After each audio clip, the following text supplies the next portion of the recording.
Calling international rescue. Calling international rescue. Calling international rescue. International rescue. Come in, please. Thunderbirds, go. Revolving walls, moving gantries, descending sofas. For the adults making the programme, a way of getting those damn puppets to move. The children in the audience, rocket fuel for the imagination and highly imitable. Seemingly repeated week after week, there were variations for each sequence. Sometimes alternative shots, sometimes alternative angles, sometimes longer ones. This week, as the palm trees fall back, we'll be looking at the launch sequence of Thunderbird 2, and after having examined every edit from each episode, we'll be presenting the longest possible version of not just each shot, but of the entire launch itself. You're going to what? At this point, you can either sit in judgment, or go and get your dinky or Matchbox Thunderbird 2 out of the attic and play along. Thunderbird 2, in contrast to Thunderbird 1, has a slightly less formulaic sequence. Whereas with Thunderbird 1, you get a fairly straightforward sequence of wall rotates, cross on the gantry, descend into silo, pool opens, take up position, and Thunderbird 2's launch, perhaps because it's quite a bit longer, was a lot more variable week in, week out. In fact, it was so long that there were a couple of shots done in 1964 that didn't make it in until the final 2 episodes of 1966. And whereas with Thunderbird 1, we could relatively easily match 2 or even 3 alternative shots to the same point in time, thanks to the indeterminate length of Virgil's shoot and the Thunderbird 2 runway, it's not always easy to say whether certain shots are alternative angles or additional shots. Now, the first shot is, of course, Virgil standing against the portrait wall. This mid-shot of him walking to the wall appears only 4 times in the series: Entrapped in the Sky, Pit of Peril, The Mighty Atom, and Day of Disaster. The rest of the series tends to use this shot to kick things off, though. Apart from in Alias Mr. Hackenbacker in Series 2, where Virgil talks as the wall revolves, producing the rocket-changing continuity error when they immediately revert to the original Series 1 set stock footage. There is only one version of the original shot used in the series, though. By combining the beginning of the shot from Pit of Peril and the end of the shot from Perils of Penelope, we get the longest possible take. On the other side of the wall, we have 3 versions. This version, and this concussion-inducing slide, were used roughly equally throughout the series, and this version only turns up in Day of Disaster. Although all 3 versions would have been shot at the same time, for some reason the ceiling in the lounge changes slightly, as does the lighting. The slide rotation occurs in 2 shots, which remain consistent throughout the series. Look out for the helping hand here. However, the close-up comes in 2 subtly different variations. In the studio, almost certainly nothing is moved, bar it seems the lights. But in the fictional reality of the series, are these 2 shots occurring at the same time, or 2 separate shots showing Virgil at different stages of the shoot? And if a YouTube video has no viewers, does it really exist? Now for our first glimpse of Thunderbird 2. We get the same shot throughout most of the series, filmed from the right side of the hangar, with Pod 3 curiously on the right-hand side of the frame. This shows the chute entering into the silo at a staggeringly steep angle. Talking of the chute, it appears that someone had the foresight to include it in the model of Thunderbird 1's hangar. Unfortunately, though, it goes in the wrong direction. Must be cowboy builders. This sure is terrible. Yeah, I can't rightly believe it. A second version of this shot, taken from the other side of the hangar, appears in The Perils of Penelope only. The Perils of Penelope is home to a few shots never seen again in the series, including this one of Virgil sliding down the chute. And now it's time for Virgil to enter the giant transporter craft, for which you get 2 versions. This one, used most of the time, and this one, where a piece of bracing for the set accidentally makes it into the shot. We've done like you said, ain't we? Put blocks in and sheared it up. Virgil's arrival into his chair completes with a shot of his legs, and the chair folding into position. Whereas Perils of Penelope presents us with this back-breakingly fast variation. We can see a wire on the foot of the chair here, and as wires cannot push, only pull, this shows that the cockpit arrival was filmed in reverse. So if you were watching on set at the time, this is what it would have looked like. Virgil's chair, with the help of another wire, now folds into position. We then cut to a close-up of him pulling a lever, which causes the simultaneous slide retraction and the extension of the yoke. The slide then disappears back through the opening, and it's only in Trapped in the Sky that we see the chute retract in the model shot, which is probably reverse footage. The arrival of Virgil's uniform into the cockpit was apparently a late addition, as it was felt he gained his uniform from nowhere. This doesn't appear to have been much of a concern for Scott in Thunderbird 1 though, even though his uniform was mentioned in the original scripts. Amongst Virgil's many talents, it appears that he's a master of the comedy quick change, as seen in these successive shots in Vault of Death. And now it's time to select the pods.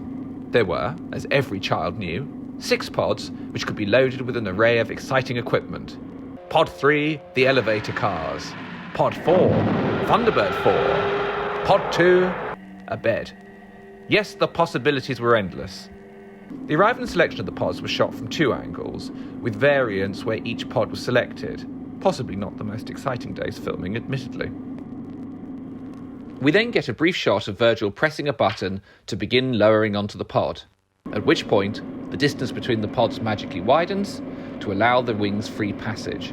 Once again, evidence that shots could be framed on individual merit rather than with an eye on continuity. Although it's nominally used in the series, there is the odd one out, or should that be, the odd 2 out. We never see Pod 2 being selected in the series. Well, that is, not until we did the 2015 adaptation of the mini-albums, where we gave it its brief moment of stardom. A couple of times in the series, in Edge of Impact and Security Hazard, we get shots of Thunderbird 2 at rest on the pods, but this appears not to have been factored into the original shoot, as these shots are but a few frames looped from the end of the lowering sequence. The passenger lift could occur at any point during this sequence, floating in from God knows where. Now we go outside of the hangar and see the rock face descend. In the series, this comes, as so often for editing purposes, in 2 versions, a long shot and a close-up shot. The editor would choose the moments he needed for the action to flow dynamically. But if we piece some of these selections together, we get the entire descent of the rock face and metal interior door. Because Pod 3 was selected in Trapped in the Sky, for which all this footage was originally shot, it means Pod 2 is always on the right-hand side of frame, no matter which pod is selected in other episodes.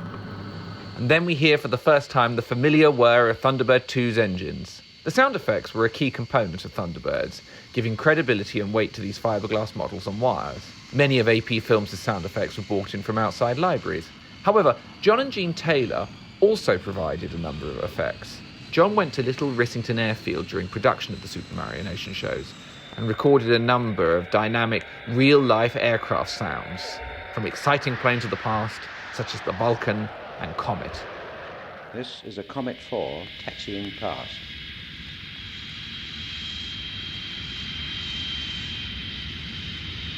Thunderbird 2 exiting the hangar was shot from left and right. Again, these shots are run at variable lengths in the series. However, if we go to Ricochet, where the sequence is reversed to show the return to the hangar, note the smoke going backwards, and combine it with an earlier, or later, depending on which way you're playing the footage, part of the sequence from Trapped in the Sky and Move and You're Dead, we get pretty much the entirety of the original shot. We've even got a few frames of footage with the colour chart. For the palm trees falling back, we get 2 alternative angles, which are often used in conjunction. The head-on shot is longest in give or take a million, which has a night filter on, which we've graded out here to restore the original look of the shot. And then off the machine trundles, down the runway, and again, it becomes difficult to work out which shots are supposed to be sequential and which ones are supposed to be simultaneous. A fair amount must have been filmed for this, because this shot doesn't turn up till Ricochet, and this one until give or take a million. Twice in the series, we get a mid-shot of Virgil filmed through the window, which is part of the original 1964 shoot. Occasionally in the series we get alternatives, but these would have been filmed later. And now Thunderbird 2 takes up its position on the ramp. This standard shot is used throughout most of the series, while this 3/4 length shot turns up in Sunprobe, End of the Road, and Give or Take a Million. In Trapped in the Sky only, we get a shot of Virgil pushing a button to raise the ramp. And if you look carefully, or perhaps not so carefully, you'll notice this support suddenly appearing to hold the giant transporter craft in position. The sound of the ramp was, incidentally, according to special effects director Sean Whitaker-Cook, taken from the sound of the local coal train. Then we cut to the opening of the blast shield and... well, almost. For editing purposes, the length of time between the blast shield opening and ignition could be varied from episode to episode. Very interesting. Now get to your post, Lieutenant. And off she goes, nearly clipping the ramp on the way out of frame, and giving us a brief glimpse of the top of the sky backing. Curiously, there are 4 variations of Virgil at the controls during takeoff. These appear to have been shot at the same time, possibly as part of the original 1964 shoot, even though the shot does not appear in Trapped in the Sky. Thunderbird 2 heading into the air doesn't seem to have been factored into the original shoot though, as we get 3 variations of this shot, filmed with different models throughout the series. Unlike Thunderbirds 1 and 3, the landing doesn't seem to have been part of the footage shot in 1964. Danger at Ocean Deep, shot in 1965, is the first time we get to see Thunderbird 2 land, and this sequence was shot especially for the episode.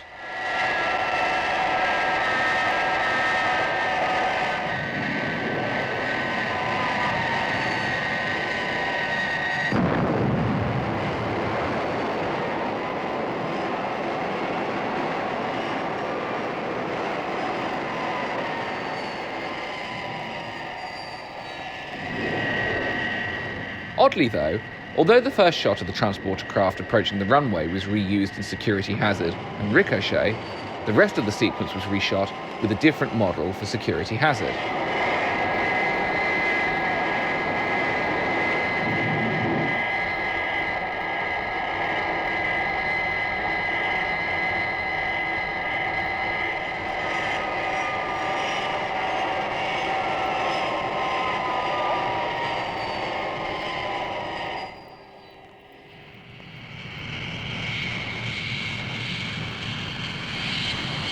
Also in Security Hazard, we get a shot of the palm trees returning to standing position, but this appears to be a reversal of a shot filmed as part of the original shoot in 1964 and seen only once before in Terror in New York City. As with Thunderbirds 1 and 3, the Thunderbird 2 launch sequence was reshot in Technoscope for Thunderbirds Go. The blastoff was also refilmed for Thunderbird 6, possibly to avoid the generational loss that would have occurred by duping the Thunderbirds Go footage.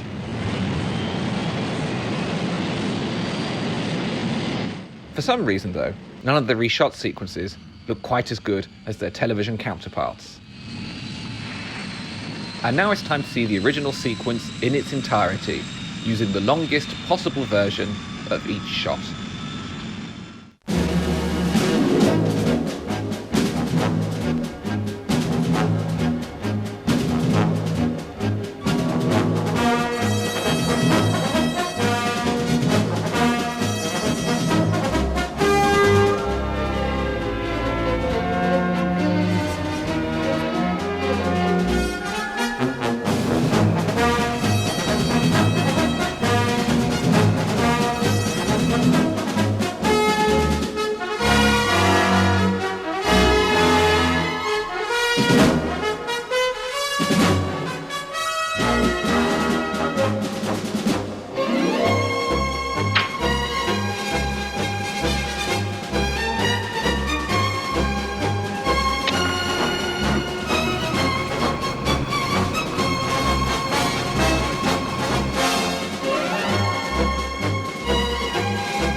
Next time for Thunderbirds Unseen Extra, join us as we take a look at the Thunderbird 3 launch sequence.